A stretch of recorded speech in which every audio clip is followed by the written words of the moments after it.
14, episode 8, and this is the after party, y'all. And the after party was with Katina again. Katina at every after party.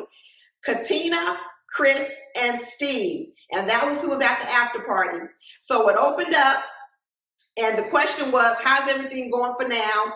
And of course, Katina said, you know, it is taking some adjusting to get to.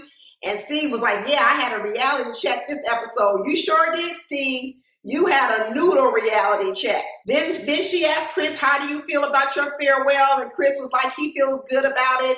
He's ready to move on. They had a little drink. It was called the fizzy farewell to say goodbye to Chris, because this is obviously going to be his last time we see him, probably not into the reunion or something like that. But no more camera time for Chris and Alyssa, thank goodness. So they started rolling back the clip talking about is unemployment different from self-employment? And so Steve was like, yeah, I never really did see what the big problem was. If I told you I have everything taken care of, then why should you worry? He still didn't get it. I mean, I understand that unemployed and self-employed are two different things, but you know what? They're two different things when you know a person and you have a history with a person. Steve omits a very big fact that Nanoy doesn't have a history with him. It's not like they've been together for 10, 15 years and he decided to go off on his own and start a business, but they have built up a level of trust. He's asking this girl to trust him in so many different areas too soon in their relationship. Not only does she have to trust him in love and in the marriage, but now she's got to also trust him in the finance department. Too much, too soon, Steve. And I'm not for sure why you don't get it. Like I said in my other video, you're being selfish. Chris chimed in just like I can climb in. And Chris said, you know what? He understands where Steve is because he did that one time in his life as well. Him being Chris is a real estate agent, which I've always said, that's like running your own business. You're an entrepreneur. And so you take risks. You don't eat unless you get a check. You don't eat unless you sell a house. It's not like you get a check every single week, direct deposit into your account, or every 2 weeks, direct deposit in your account. So he understands what Steve is going through. And in fact, he talked about how he did the same thing himself. When he lost one job or was, switching jobs, he took off and he traveled for 2 months. And I get it too, because like I said, I'm an entrepreneur too. So I've done the same thing that Steve has done. So I'm not knocking Steve because I don't understand where he is. But what I'm knocking Steve about is he doesn't have the level of empathy, of understanding how another person who doesn't live their life like that doesn't quite understand. And what I don't like about what Steve is doing is he's not giving enough assurances to Noy, and he's thinking she should just understand. Well, no, she doesn't have the same level of understanding that you have. So you might need to do a little bit more. And that's the problem I have with Steve, that he's unwilling to do the extra work to make Noy comfortable, but yet he thinks she should just understand. I don't like that. Then they switched to talking to Katina about the fact that Elijah Wan said that he had never, dated a black woman. And then Katina cleared up and said, no, it wasn't that he had never messed around or gone out with black women. He's just never been in a serious relationship with a black woman. But Katina ain't worried about it. And Katina said, you know what? She don't care about other people's opinions, because she said her mother likes them and she likes them. So that's all that matters.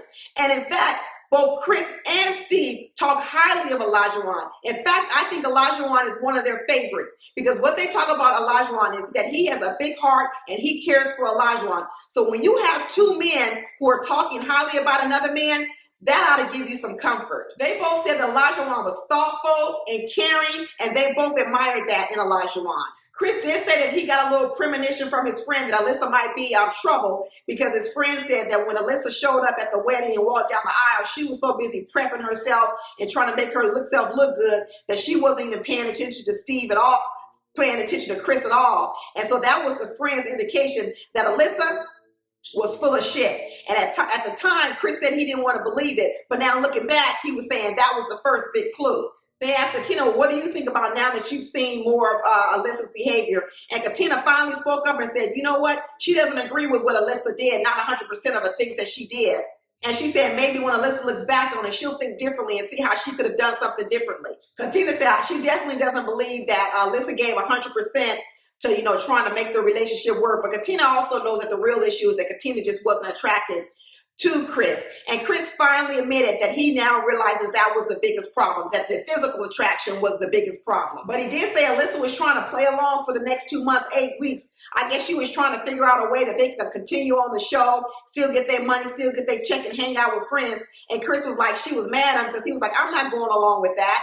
I'm not just playing no game of charades with you and acting on here just so you can get a check and look good on camera and be with some friends. He was like, no. And so as a result, he said that she got even more mad at him. You know, last time Chris said he didn't even have her telephone number, but he did admit that after all this stuff settled down, they did have a text exchange, maybe 3 or 4 texts. Maybe it was just some formality about, you know, when you're going to show up to sign these divorce papers, because I know it wasn't nothing sweet and kind they was talking about. You know, they asked Steve how they felt about Alyssa crying in the bowling alley when they started telling their friends that they were getting divorced. And Steve said that at the time he didn't really have much interaction with Alyssa. So at the time he said he felt he was empathizing with her. But now that he's had a chance to look back all over the footage and see stuff, he said, I don't know why she was crying at all. Basically, she was the villain. Why she crying? Exactly. Crocodile tears. Then they started talking about the whole debacle that happened at the bowling alley and Lindsey's big blow up. They talked about the things that Lindsey was saying to other people, how she was interrupting people, how everybody was rolling their eyes at Lindsey. Everybody was trying to rein Lindsey in, so it wasn't just Katina at all. They were talking about the nasty words that Lindsey was saying. And you know what? Katina's really wise. She said, you know, you really have to be careful about the words that you choose to use and throw out there, especially when it's regarding your relationship, because words hurt and they're like little wounds in a relationship. And if you throw too many of them daggers, you can't recover. When it's repetitive over and over again, sometimes those be fatal blows and you can't recover from that. And Katina is right. But you know what? Lindsey doesn't get that. Lindsey, I'm telling you, Lindsey is like a vicious hound dog. She wants to rip you to shreds. And at this point in time, that's all she's interested in doing to Mark the Shark. She's not interested in loving and supporting him. She's interested in ripping him to shreds. They both asked, do you think Mark is scared of Lindsey? And both of them was like, yep, he's scared of her because before he's tried to look away, he's tried to say things differently, and each time it ends poorly. And they said at this point in time, he's definitely afraid of her. He's just trying to be quiet because he's done with it. They asked Chris, are you surprised about how Lindsey acted at the bowling alley? And Chris was like, no, I'm not surprised, because all before this, he was saying that he was the one that used to get the calls from Mark the Shark and Lindsey anytime they had big blow-ups. And we know they had a lot of them on camera and off camera. And he said he would get a call from Lindsey complaining about Mark, and he would get a Mark complaining about Lindsey. And he said, you know what? Their relationship is toxic.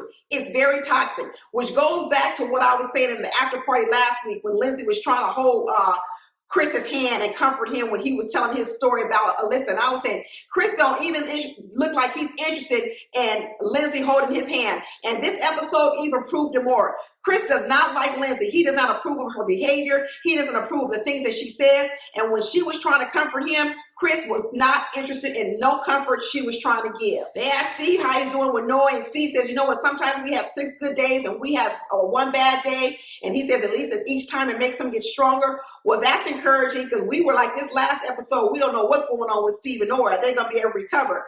But at least he was talking positively on this episode. So we'll have to see if they're able to get past this. Then they were asking Katina, how are you and Elijah doing? And Katina basically said that, you know, because Elijah does overnights, which I'm not for sure what that means, she was saying they get to spend a lot of quality time together, just sitting and talking and really learning about each other. And that's what I like about Katina and Elijah. You know what? They're open. They're honest with each other. Neither one of them is so thin-skinned they can't tell each other what they really think or they believe. And that's how you really get to know a person. When you don't have open communication, you can't really get to know a person. In the end, you know, Keisha and I pulled him and asked Chris, would you do Married at First Sight again? And Chris was like, I don't know if I would ever marry a stranger again, but I did learn a lot about myself. And when he said he's ready to go on to the next chapter, and when he meets the next person, he's going to be a better version of himself. There you go, Chris. Make lemonade out of these lemons you were dealt, and go on and have you a good life. So that's it, y'all. That was the after party. Talk to you later. Bye.